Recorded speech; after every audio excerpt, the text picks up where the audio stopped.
Hoje eu vou falar um pouco com vocês sobre minhas leituras de virada de ano.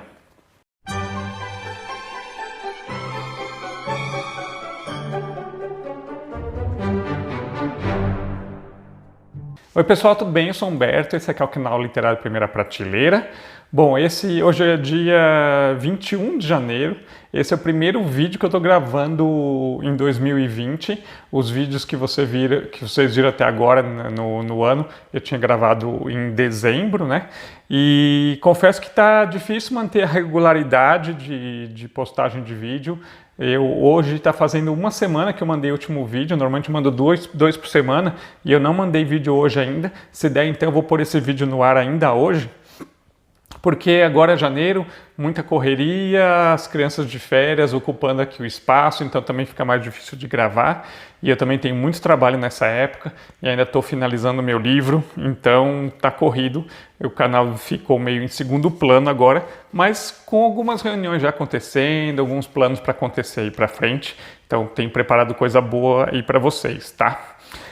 E aí vim falar com vocês das leituras que eu fiz nessa virada do ano, no final de 2019, início de 2020. Eu sempre viajo nessa época, vou para um sítio em Minas, uma casa na zona rural, assim, super tranquilo, então que dá para a gente ler bastante.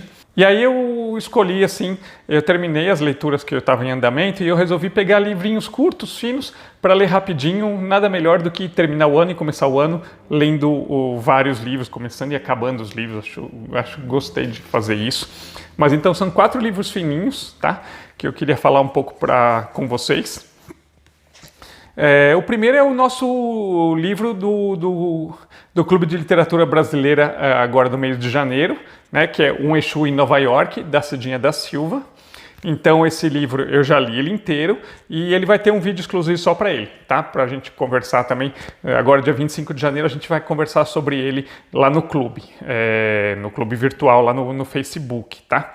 É um livro de contos, são acho que 19 contos, e a temática são da religiosidade africana, sobre orixás, né? Sobre preconceitos. É bem interessante, tem alguns contos que eu achei bem legais, mas a gente vai conversar mais sobre ele, tá? Falar um pouquinho do clube também. A gente já tá, para fevereiro a gente vai ler O Marrom e Amarelo, do Paulo Scott, tá?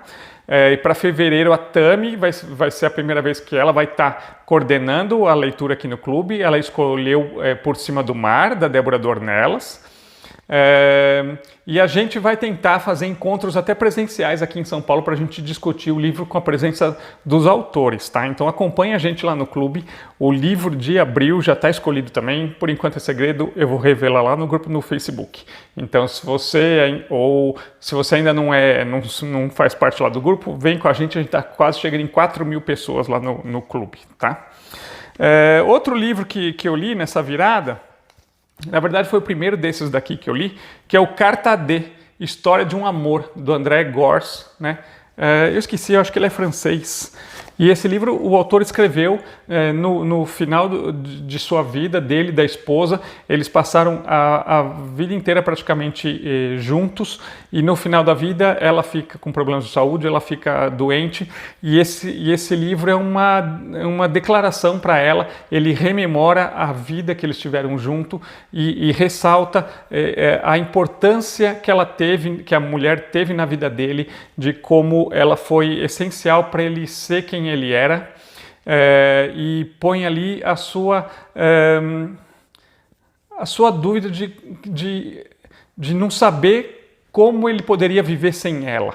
E aí o que é impressionante nessa história toda é que após a escritura desse livro, os dois eles se suicidam, o casal se suicida. Então essa é uma declaração de amor, mas mais do que isso, é uma declaração de uma vida em conjunto e dessa escolha de um não conseguir viver sem o outro, e falando sobre essa inocência mesmo. É bem bonito, assim, o livro é bem profundo, né? Então achei interessante essa leitura. Outro que eu li é um que faz tempo que eu estava querendo ler, que é A Chave de Casa, da Tatiana Salem Levi, Da Tatiana eu só tinha lido um livro dela que é sobre crônicas sobre literatura, e então esse aqui é o romance dela, que venceu o Prêmio São Paulo de Literatura no ano de 2008. E ele conta a história, é uma história então de uma neta que ela num momento ali importante da vida dela, ela recebe do avô a chave da casa dele na Turquia. E ela vai em uma viagem para tentar achar esses parentes e achar essa casa onde o avô viveu, de onde o avô viveu antes de vir para o Brasil. Então a avó dela vem para o Brasil, constrói uma família aqui, consegue fazer seu negócio, se estabelecer financeiramente, então com uma família bem estruturada. E aí essa neta então ela vai em busca desses familiares. No momento que essa neta também ela está vivendo uma relação, ela vai contar pra gente também toda uma relação de amor, que ela tem uma relação de um amor, mas um amor abusivo, que ela, por qual ela passa. Então a gente vai ver desde do encantamento desse casal, de como esse casal fica junto, e a gente vai percebendo como essa relação vai se modificando e vai se tornando uma relação abusiva. E ela rememora também, ela vai contando a história da mãe dela, que foi presa na ditadura militar, que foi torturada na ditadura militar. Então a gente tem no livro, através dessa viagem dela à Turquia, o afloramento da memória de 3 gerações. A gente fica conhecendo a história dessas 3 gerações de uma mesma família, né? Então do avô, da mãe e da filha. Então, um livro muito bem escrito mesmo, muito bem feito, que eu gostei bastante de ler. Então, A Chave de Casa, da Tatiana Salim Levy. E, por último, li também o livro da Simone Paulino, que é editora, dona da editora Nós, o livro dela, Abraços Negados em Retratos. Tá? Então, um livrinho fininho também, e que é um livro memorialístico também, onde ela conta. O livro é dividido em 2 partes. Você tem essa primeira parte, que é o Abraços Negados, onde ela vai contar um pouco sobre a infância dela e sobre a história do pai dela, tá? Sobre o pai dela que foi assassinado quando ela era muito criança, e então ela vai contar dessa infância difícil. E aí você tem a segunda parte, que é o Em Retratos, tá? Onde o texto muda, a forma do texto, a forma da narrativa muda, onde ela conta um pouco também desse passado dela e um pouco das transformações pelas quais a vida dela passou. E você percebe que são fases diferentes de escrita, né? Você tem alguns trechos, alguns textos que ela escreveu há anos atrás, e trechos que foram escritos mais recentemente. Eu gostei mais do estilo de escrita da primeira parte do livro, apesar que o conjunto faz todo sentido, essas 2 escritas de formas diferentes.